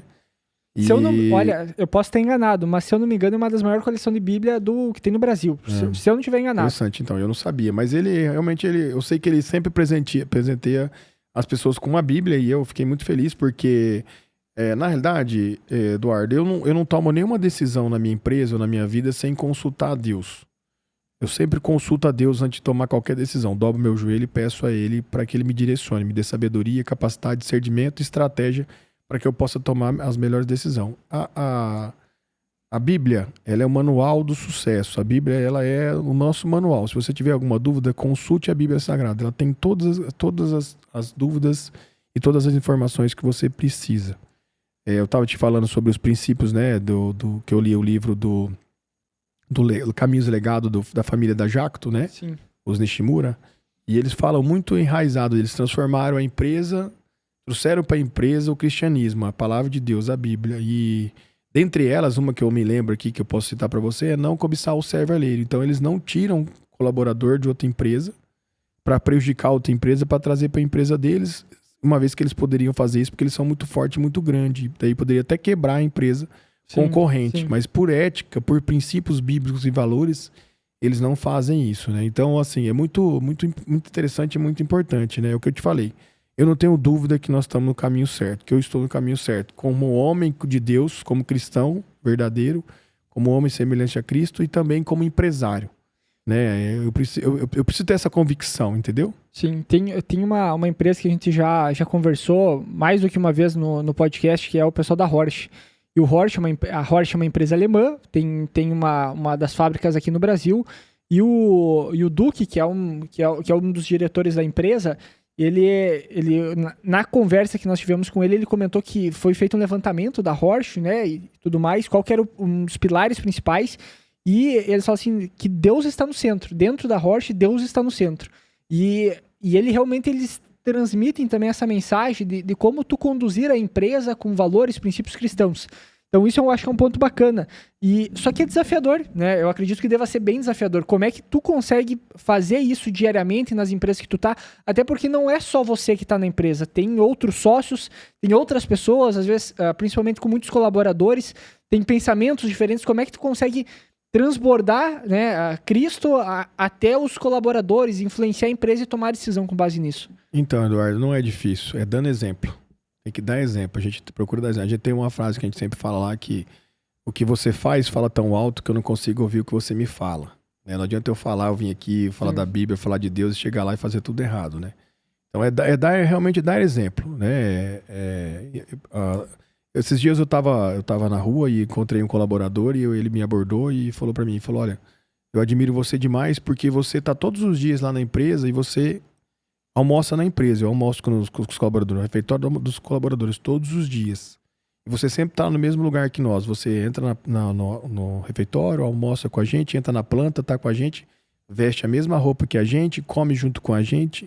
E antes de você se alimentar, eu vejo todos os dias, você dobra a tua cabeça e faz uma oração antes de se alimentar, antes de comer. Sim. Eu nunca falei nada de Deus pra ele, eu nunca ministrei ele, não tive a oportunidade de fazer isso. Mas pelo exemplo que ele me viu, de estar ali com ele, comendo a mesma coisa que ele tá comendo, me vestindo a mesma coisa que ele tá vestindo, dobrando minha cabeça pra orar antes de me alimentar, ele já se impactou e veio falar comigo, conversar comigo sobre isso, sobre o cristianismo. Então é dando exemplo, a gente precisa dar exemplo. E a gente tá faltando muita gente, tá faltando bons exemplos, né, Eduardo? Sim. Sabe que tu comentou antes que na Bíblia a gente encontra todas as respostas. Eu particularmente, eu sempre gostei muito de ler. A gente, obviamente, eu gosto de dizer assim, para todo problema que tu tem, nenhum problema ele é novo. Em algum momento, todo mundo já teve um problema parecido com o teu e em algum livro aquilo vai estar escrito também qual seria uma possível solução. Então, ler é uma forma de tu buscar conhecimento, aprender, né, com outras pessoas e trazer isso para tua vida. Só que um dos livros mais vendidos do mundo, um dos livros mais conhecidos do mundo, que é a Bíblia, né, que é um livro sagrado, ela tem muitas respostas ali dentro eu acho que é do Chesterton que ele falou, que a gente dá a volta às vezes no mundo para chegar... Que tem duas formas de tu chegar em casa. Uma delas é tu nunca sair dela. A outra é tu dar a volta no mundo até chegar em casa. E muitas vezes a gente faz isso. A gente dá a volta no mundo para chegar onde deveria.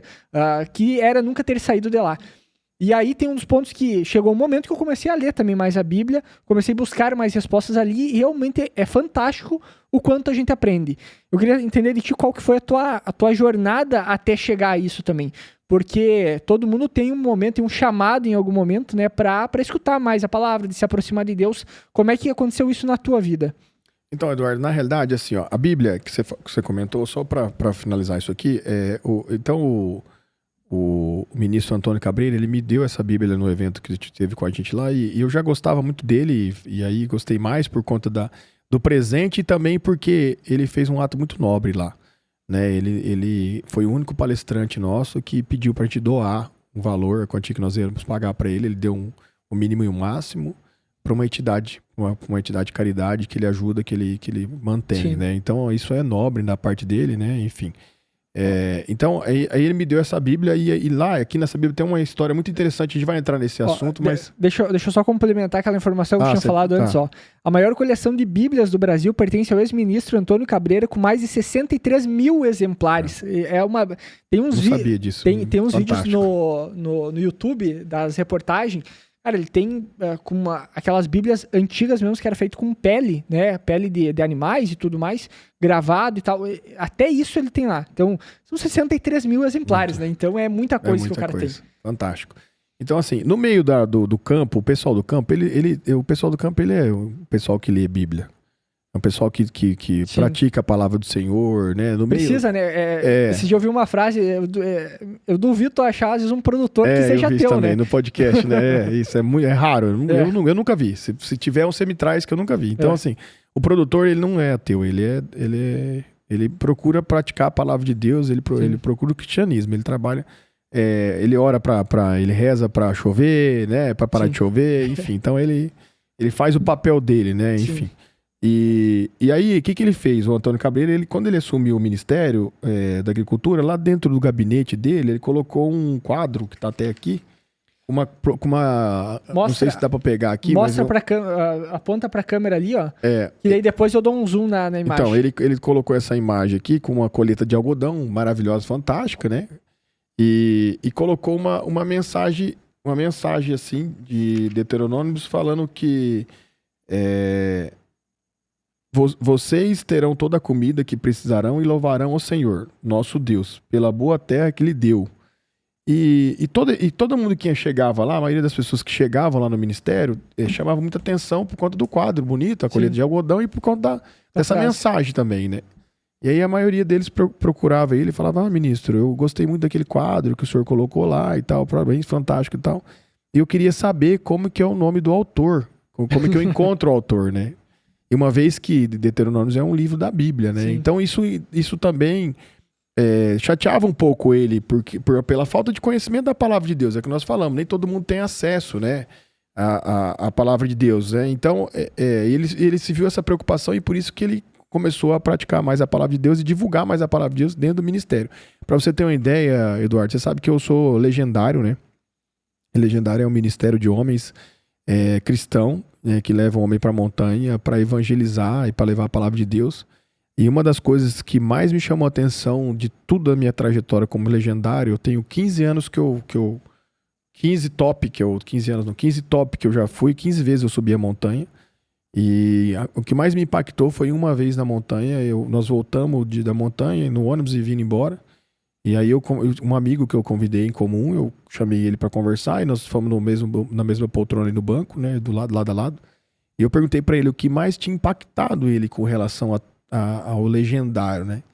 E ele falou para mim assim que o que mais tinha impactado ele é que ele tinha comprado uma Bíblia.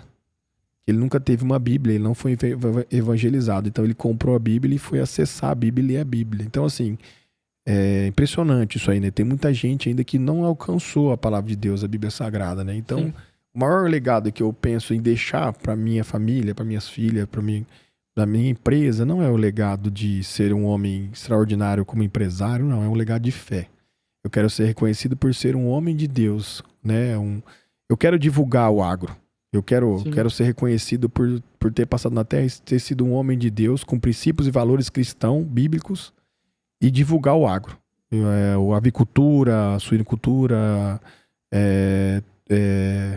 pecuária, enfim. Eu acho que o agro no Brasil são valores e princípios que eu preciso divulgar.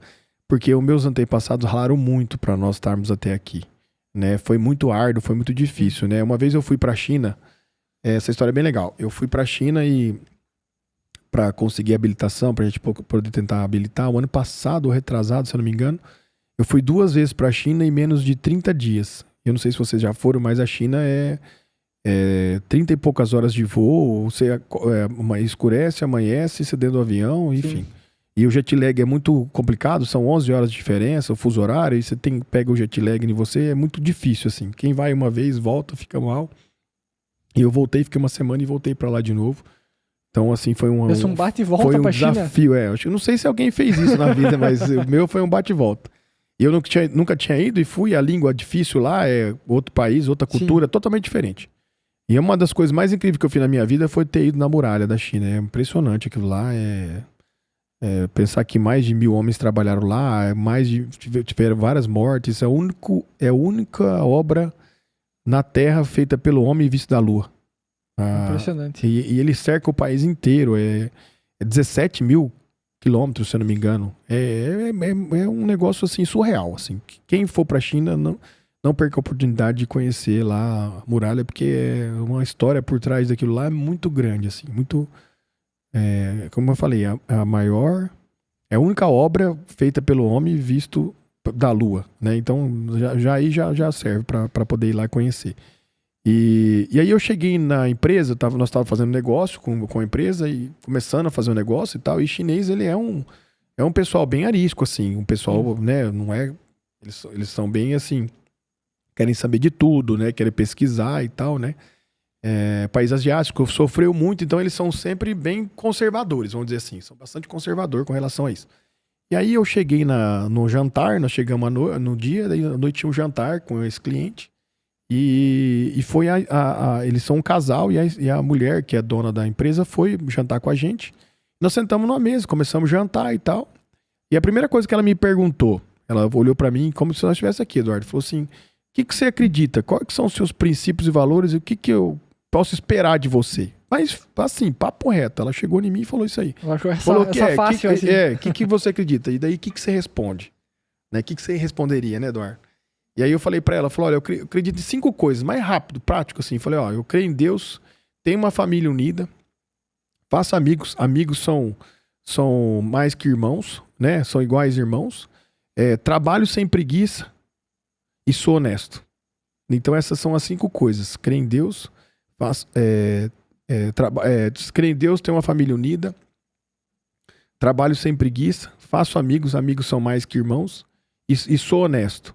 E aí eu falei pra ela em português, tinha um cara comigo, que é um cara da Trader, que traduziu em inglês pra ela, e ela ouviu em inglês e só, ela não me falou mais nada, a gente continuou jantamos, não tocamos mais assunto nenhum, mais nada, só aquilo ali mesmo, tal, jantamos e fomos embora.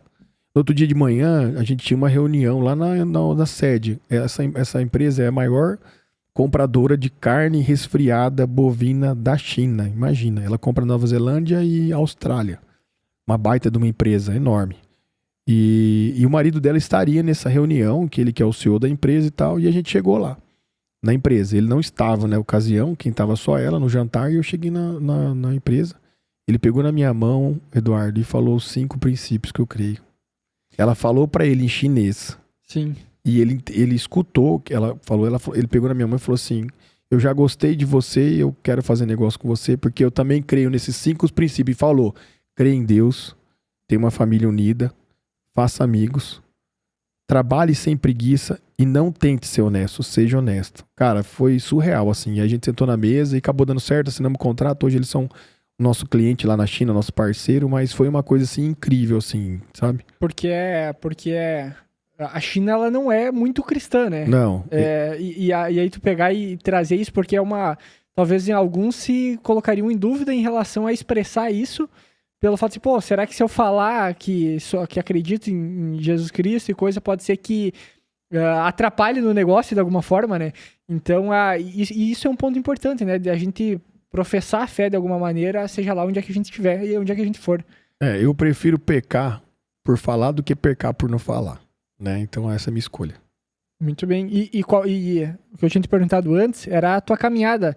Em que momento tu se aproximou mais? Então, 2011 a gente fez um projeto na igreja evangélica. Eu sou da Igreja Batista Calvário de Cianorte, sou membro da Igreja Batista Calvário de Cianorte. A frequentar a igreja tu sempre frequentou? Sempre frequentei, assim, mas nunca fui tão assíduo. Minha mãe foi um tempo católica, depois veio pro lar evangélico, minha irmã também acabou se convertendo e vindo pro lar evangélico, e daí na igreja evangélica tinha um projeto chamado Projeto Amar, de casais, e a gente participou, eu e minha esposa, em 2011, e aí deu uma virada de chave, a gente entendeu o propósito. A gente já tinha 2 crianças, né? As minhas filhas mais velhas já tinham uma certa idade e tal, e a gente acabou querendo mudar de vida e buscar cada vez mais o evangelho, servir ao Senhor, né? E naquele momento foi o momento que meu pai disputou a eleição em 2012 também, foi bem nesse momento de conversão. E aí, em 2012 eu me batizei, eu não era casado, eu casei com a minha esposa, né? A gente só era juntado, e depois me batizei, e aí segui com a caminhada, né? Dentro desses tantos anos aí já caminhando com o Senhor. E tem me ajudado muito, né? Com relação a colaborador, com relação a exemplo, com relação a rotina, doutrina, horário, né? Princípios, valores, né? Então, tem coisa que é inegociável, né? Princípios e valores cristãos é inegociável. Sim. Então, assim, eu tenho lido muito, assim, muito livro com relação a isso, tudo isso, para me auxiliar, para me ajudar, né? E se eu tenho alguma dúvida, eu dobro meu joelho, eu jejum, eu faço oração, eu procuro na Bíblia o que pode me ajudar, o que eu tenho, né, de dificuldade ou não. Então, assim, igual eu falei, eu não faço nada antes sem consultar a palavra de Deus, sem dobrar meu joelho, sem pedir a Ele o direcionamento, né? Eu posso errar, mas antes eu vou pedir o direcionamento de Deus, né? Isso tem me ajudado demais. É o que nós falamos aqui, né? A palavra de Deus, a Bíblia Sagrada, ela tem todas as respostas para os seus negócios. E às vezes a gente tem um negócio maravilhoso no meio empreendedorismo, a gente fica assim, nossa, tem esse negócio aqui e tal. E a gente começa a ver, mexer, e aí não testifica no coração, sabe? Sim. E aí eu prefiro abrir mão. Tem coisa que realmente testifica e acaba acontecendo, né? Então é maravilhoso isso que Deus faz na nossa vida, né? Então hoje eu ficaria aqui o dia todo falando de Jesus, falando de Deus. Eu tô indo pra Polônia, né? Agora, semana que vem, e eu vou uma semana antes. Porque eu vou servir o Legendário lá na Itália. Eles estão implantando, vai ser a segunda vez só na Europa, na Itália, né? Na realidade. É o Top 12-22 lá em Turim. Então eu fico quinta, sexta, sábado, domingo servindo. Vai 2 amigos meus fazer pela primeira vez lá. Um que mora na Espanha e um que mora na Itália. Então um prazer, uma honra poder voltar num país, né? Poder ir para um país onde meus antepassados vieram. Eu sou Hugo Bongiorno, né? Meu sobrenome é Bongiorno, sou italiano. Meus bisavós vieram da Itália, né? Poder voltar lá e evangelizar, né? Poder falar de Jesus, falar da Bíblia, né? Poder tá servindo lá no lugar que meus antepassados vieram, né? Então, assim, Deus é maravilhoso, nunca imaginei isso, né? Então, consegui conciliar a viagem de trabalho com essa questão também do evangelho, de poder estar lá. Então, eu vou dia 24, na quarta, quinta-feira eu tô lá. Fico quinta, sexta, sábado, domingo. Normalmente o top é 4 dias. E aí, no domingo, eu vou pra Polônia e faço esse roteiro aí, daí de planta, abate, fomento, fábrica de ração. Então é isso, assim. Graças a Deus, tenho visto maravilhas do Senhor na minha vida. E o que tem... O que tu pode dizer pro pessoal em relação ao Legendários? Porque, ultimamente, foi um movimento que ele tem crescido bastante, né? Tem se destacado bastante. E, ao mesmo tempo, ele ficou... O pessoal problematizou ele de alguma maneira, né? E tudo que acontece no Brasil, né? De se tornar muita notícia, muitas vezes, é por uma falta de compreensão. Então, eu acho que tem muitos bons exemplos. Eu acho que, pelo que eu já acompanhei de ti, né, nesses dias que a gente conversou, tu, obviamente, tem um bom exemplo. Não é uma caminhada de poucos dias com Deus, né? Já tá há muitos anos que tu tá envolvido com isso. E como o Legendários te ajudou dentro desse processo, porque se tu já tava na igreja, já tava próximo, qual que foi a virada de chave que o Legendários te trouxe de alguma forma? Então, eu vou colocar a farda ali, pode ser? Pode, eu já vou te responder isso aí. Coloca aí. Então, agora aqui como legendário, né? Então, eu sou o legendário 42843, né? O meu número. Sou legendário há 3 anos. Eu fui um dos pioneiros de Cianorte. Nós fomos lá pro Pantanal, em 3 amigos. Eu tava na China, foi bem naquela época que eu falei pra vocês que eu fui pra China, e um amigo me ligou e queria ir pro Pantanal fazer o legendário. Eu tava começando, não tinha informação nenhuma, né? Tinha muito pouco legendário no Brasil. E aí ele falou assim: Hugo, eu tô querendo ir no legendário, que a gente tinha visto o pessoal em Pompeia, tivemos lá na Jacto. Vimos eles lá na Jacto, na fábrica da Jacto. Eu te falei da história da Jacto, né? Do que misturaram o cristianismo com a empresa, né? Fantástico a história deles, o museu lá. Conheço bastante o Fábio, que é um dos filhos que cuida hoje do museu e da Universidade da Família, né? Da UDF, que a gente faz os cursos lá de hombridade, que trouxeram aos Estados Unidos. E aí a gente foi lá e eles falaram assim: olha, daqui 1 ano nós vamos fazer o legendário no teu top lá nosso no Pantanal. Pessoal de Nova Andradina. Pastor Macena lá, uma benção. Pastor Pablo. E daí esse meu amigo, o Júnior, ele me ligou, eu tava na China e falou: olha, eu tô querendo fazer o legendário, mas eu não tô conseguindo ninguém pra ir comigo e eu sozinho não dá, é ruim, né? É difícil de eu ir. E ele tinha ligado pro outro amigo em comum nosso, que é o Rodrigo, que é meu amigo faz 40 anos, 30 e poucos anos. E o Rodrigo tinha falado que não dava, e daí, enfim. E aí ele me ligou e eu falei assim: tá, esse negócio aí, primeira coisa que eu perguntei pra ele, falei: esse legendário aí, ele é de Deus? E aí ele falou: não, é de Deus, Hugo, é de Deus. Eu falei: então, se é de Deus... Isso era que ano? Isso foi em 2000 e... faz 3 anos, foi 2023. Acho que foi 2023. Aí eu perguntei pra ele, falei, de Deus? Ele falou assim, não, é de Deus e tal. E eu falei assim, então, se é de Deus, eu não vou ser meu amigo, eu vou te honrar e vou com você lá. Não vou deixar você ir sozinho, não. Você também sozinho, você não vai e tal. Então, eu vou te honrar. Ele é um homem de Deus e precisava honrar ele, sabe? E aí ele desligou, falou, tudo bem, então vamos e tal. E ligou pra esse outro meu amigo aí, Rodrigo, que é amigo meu faz muitos anos. E ele falou, Rodrigo, o Hugo vai. Confirmou. E aí ele falou, se ele vai, eu vou também. Aí nós fomos em 3, acabamos indo lá, chegamos lá, fizemos o top, voltamos. E aí começamos a trabalhar o Legendário em Cianorte na época, né? Então... Mas quando tu foi, a tua primeira experiência, o que tu trouxe através disso? Foi fantástico, assim. É uma experiência única, assim. O Legendário, ele tem me ajudado muito. Não só na minha vida pessoal, como empresarial, assim. Tem feito muito, muito, muito bem, assim, pra minha família, né? Minha esposa, minhas filhas. Se você perguntar pra minha esposa ou pra minhas filhas, a diferença... Aquele dia lá no evento tu comentou isso comigo, antes, né? Depois do Legendário, foi muito, muito legal, assim. Ele te leva pra montanha, né? E aí é um desafio extremo de caráter, né? E também com físico, emocional, tudo. Você fica 4 dias sem celular, né?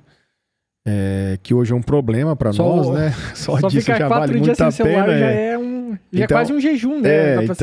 Exatamente. Então, assim, daí você é ministrado, né? Enfim, então, assim, cada um tem uma sua experiência, né? Cada um tem o que vai pegar mais ou menos ali, enfim, né? Então, assim, é realmente algo que eu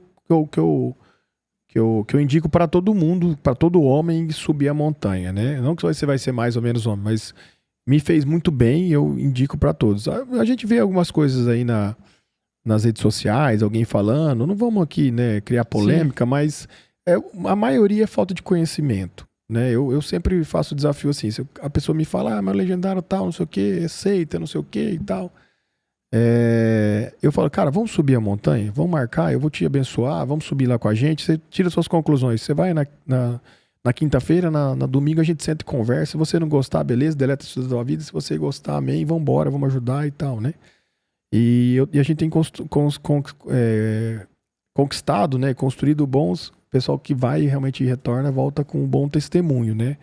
Tem até umas brincadeiras na rede social, o cara fala assim, eu vou te dar uma grana pra você ir, se você não gostar, você me devolve, né? Então, assim, mas assim, tem coisa que o dinheiro não compra e não paga, né?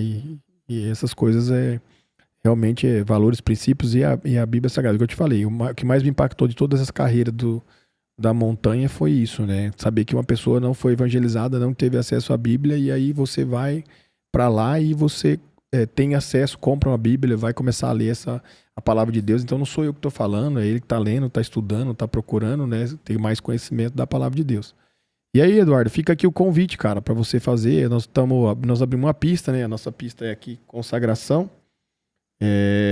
Aqui em Campo Mourão, na região aqui. Vocês vão fazer aqui agora? Foi o primeiro, o pioneiro foi agora, né? Foi dia 14 a 17 de agosto. E agora vai ter outro agora em novembro, dia 21, no dia da Consciência Negra. Dia 21, quinta-feira, domingo. E eu faço convite para que você vá com nós também na montanha, suba lá e tire suas conclusões. Você vai ver que vai ser uma bênção na tua vida, como foi na minha.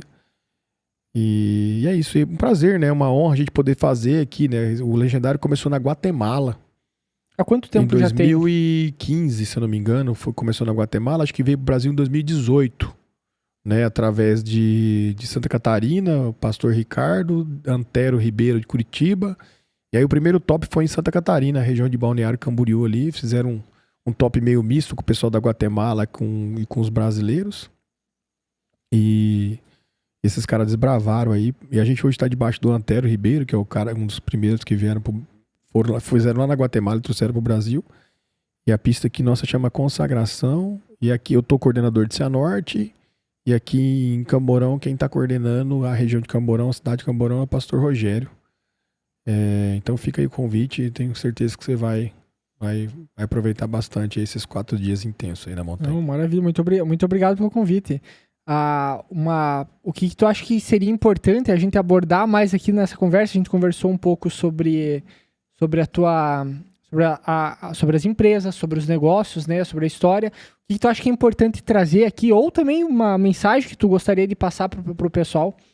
Ó, só para entrar aqui para fechar o Legendário, assim, ó, o Legendário tem me ajudado muito na parte administrativa, porque a gente faz muito contato, muita amizade, Sim. assim, né? E tem muito empresário que participa, né? Muito. Não, isso não é só isso, que nem eu vim pra cá, e aí conversando, tem um médico aqui que é amigo da gente, falou assim, cara, passa aqui, vão tomar um café. Então, assim, aqui fiz muito amigo em Campo Mourão. Aonde você vai? No mundo inteiro. Cara, às vezes, esses dias eu fui viajar, fui pros Estados Unidos, coloquei a camiseta do Legendário e o cara te para, ó, quer conversar, eu subi também a montanha, quer contar a experiência dele também com Deus na montanha e tal. Então, assim, e até para fornecedor, cliente, parceiro, então tem muito network também. Não é esse o propósito, né? Sim. Mas também tem muito network, também vale muito a pena ressaltar. Com relação à pergunta que você me falou, é assim, ó, eu sou pé vermelho, como eu te falei, sou do interior, sempre fui criado na roça, né?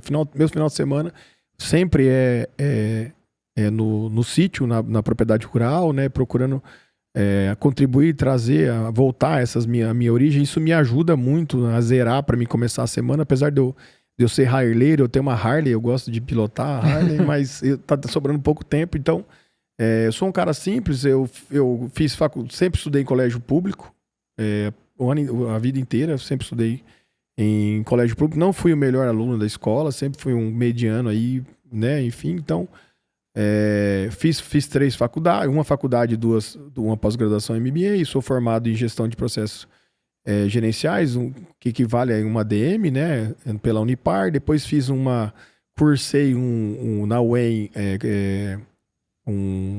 controladoria e finanças, e agora por fim fizemos uma agricultura industrial e agronegócio na Unicesumar. Isso foi uma coisa boa que a Unicesumar junto com a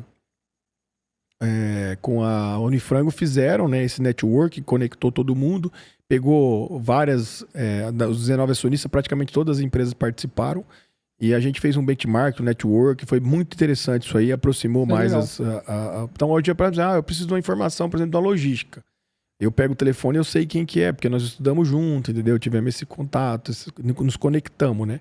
Então foi muito interessante, assim, isso aí, né? Eu faço parte também da IPO, não sei se você já ouviu falar, é um grupo que veio dos Estados Unidos, formado por um empresário que o pai faleceu e ele ficou com puta patrimônio, não sabia o que fazer. E ele foi se unindo e formou um tipo capítulo mesmo. E eu em Cianorte, acho que eu sou o único cara que faz parte disso. Desse grupo é bem seleto, é bem difícil de entrar. Eu fiquei 2 anos para entrar, né? Tem vários critérios, princípios e valores também.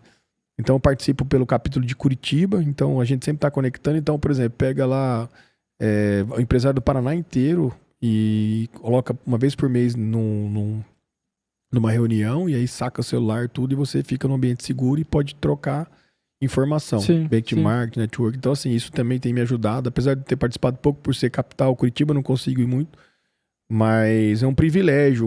A primeira pessoa de Cianorte poder participar do IPO, que é um negócio americano que começou lá atrás, né, que tem tradição, que não é para qualquer um, que tem que passar por toda uma seleção para poder entrar e tal. Então isso também tem me ajudado bastante. Tem muitas ferramentas boas que tem me ajudado. A maior delas é realmente a Bíblia Sagrada, mas eu também tenho procurado auxílio também em tudo isso aí, né?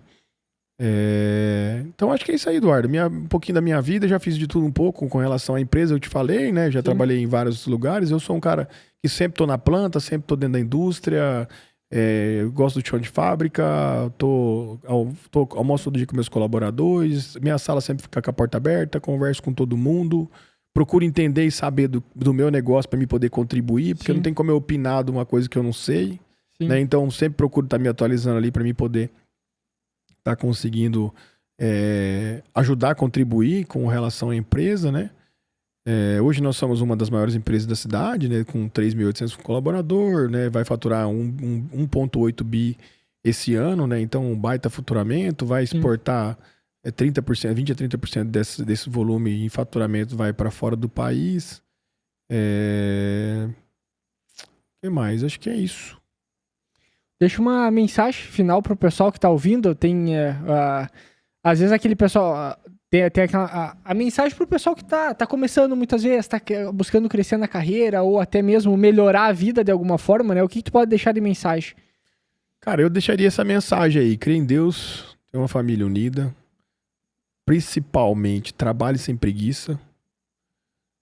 Faça amigos e seja honesto. Você sabe que o caráter de um homem, ele é formado pelos amigos que ele tem, né? Sim. Os amigos podem te levar pra bênção ou pra maldição, né? É muito sério isso, né? Saber com quem que você tá andando, sócio, né? Amigo, isso tudo vai te levar pra baixo ou pra cima, né? Então Sim. tem que selecionar. A Bíblia fala pra você fugir da aparência do mal, né? Então procurar não se relacionar com pessoas que te dão problema. Trabalhar sem preguiça. Cara, você levanta cedo, você vai pro trampo, vai trabalhar. Trabalhar com preguiça não faz sentido nenhum, né? Então, trabalhar bastante, não tem outros... O trabalho supera um monte de coisa, né? O trabalho, ele se sobrepõe para um monte de coisa. Então, trabalhe sem preguiça e seja honesto, né? Cara, não tente ser honesto. Seja honesto, às vezes com você mesmo. Às vezes a gente é desonesto na academia. Nós vamos na academia, acorda cedo, vai na academia, chega lá e é desonesto. Não faz as atividades que tem que ser feito. Não faz o que deveria ser feito. Engana você mesmo, Sim. entendeu? Então, assim, crê em Deus, não de longe, de perto.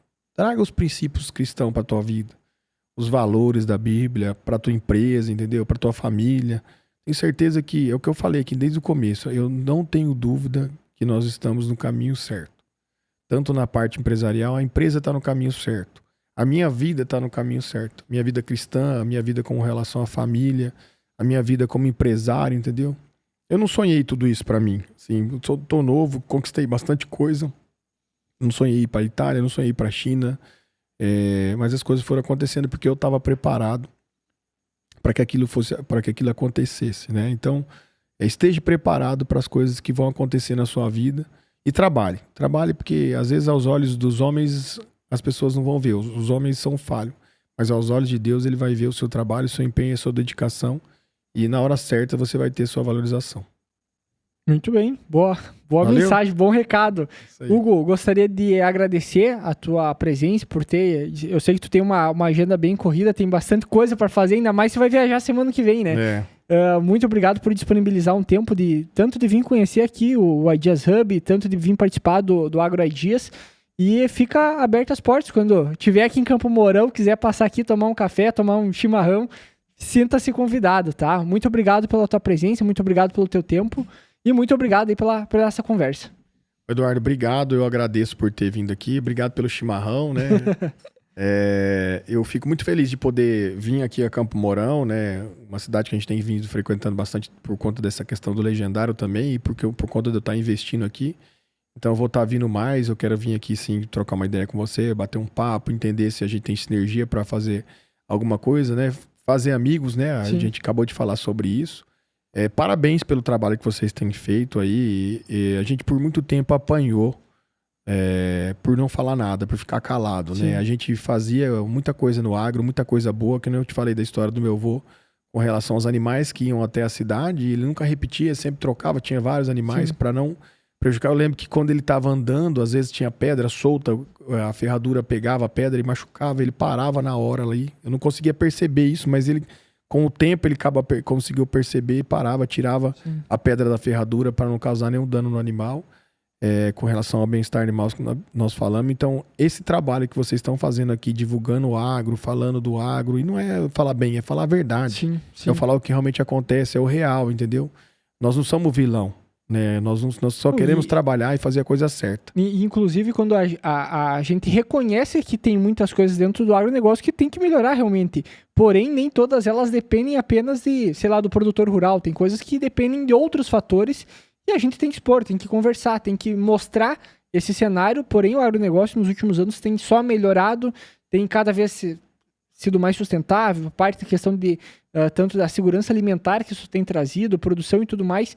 E como a gente fala, se a gente trabalha com produção tanto da parte de animais quanto também a parte de planta, tudo isso só funciona quando é sustentável, quando tu respeita aquilo, tu respeita a terra, tu respeita o meio ambiente, tu respeita o animal, e isso vai fazer com que tu produza mais. Fora disso, tu não vai conseguir produzir. Então a agricultura ela conversa muito com o equilíbrio. Caso contrário, o negócio não vai, né?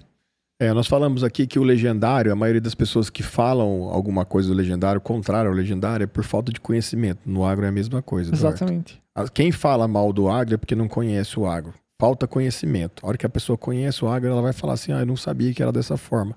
Sim. Porque é um trabalho fantástico e brilhante que o avicultor, que o pecuarista, que o suinocultor faz. A gente tem lá na fazenda pecuária, por exemplo, o cara fala, pecuária e tal. Cara, se você for na mangueira lá, no curral, ver o que os caras fazem o manejo lá na fazenda, os caras trabalham com bandeirinha, tranquilo, você não escuta um barulho, os animais trabalham tranquilo. O animal é criado para aquilo, para a finalidade de ser morto para nós consumirmos. Mas é o que eu disse desde o começo, o bicho não precisa sofrer para morrer, né? Ele não precisa sofrer. Então, assim, hoje o manejo, as coisas estão muito diferentes. A gente precisa divulgar isso aí. A gente divulga muito pouco. Lá atrás, a gente apanhou muito, é o que eu digo. Hoje tem os primos agro, tem algumas pessoas nas redes sociais falando, né? Tem o professor Marcos Flava Neves, tem o próprio que nós citamos aqui, o Antônio Cabreira, que está defendendo o agro, levantou essa bandeira, a Camila Teles, enfim. Mas é muito pouco diante do que nós sofremos e apanhamos, né? Com relação ao agro. Então nós precisamos trabalhar mais. Então, parabéns pelo trabalho que você está fazendo. Aqui eu sei que é uma empresa de tecnologia, né? Sim. Não só uma empresa para... Que tem tecnologia também. Que tem tecnologia, são várias empresas em uma só, que não precisava estar fazendo isso. Sim. Que não faz...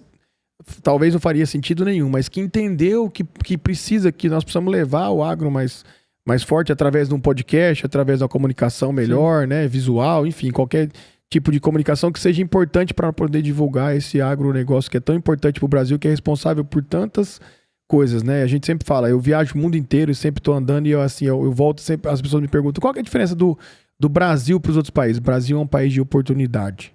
Nós temos muita oportunidade. O Paraná é um país muito rico, um estado muito rico, tem de tudo, produz de tudo que planta dá. Então, assim, realmente a gente tem que se orgulhar. Nós vamos em outros países, por exemplo, Estados Unidos, você vai consumir alguma coisa, um McDonald's, está escrito lá, eu agradeço ao produtor rural, né? Eu tenho como produtor rural como um cara realmente,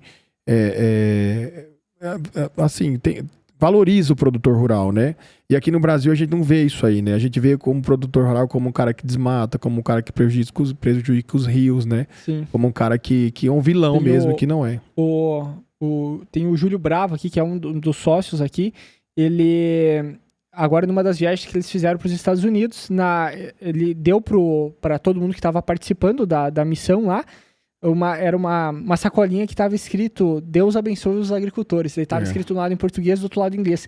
Uma mensagem tão simples, mas ela carrega um significado gigantesco. E é por aí o caminho, né? Então é bacana. É bacana a gente trazer isso.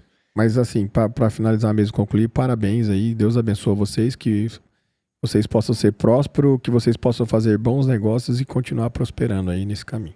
Então, muito obrigado, e obrigado para quem chegou até aqui ouvindo esse episódio.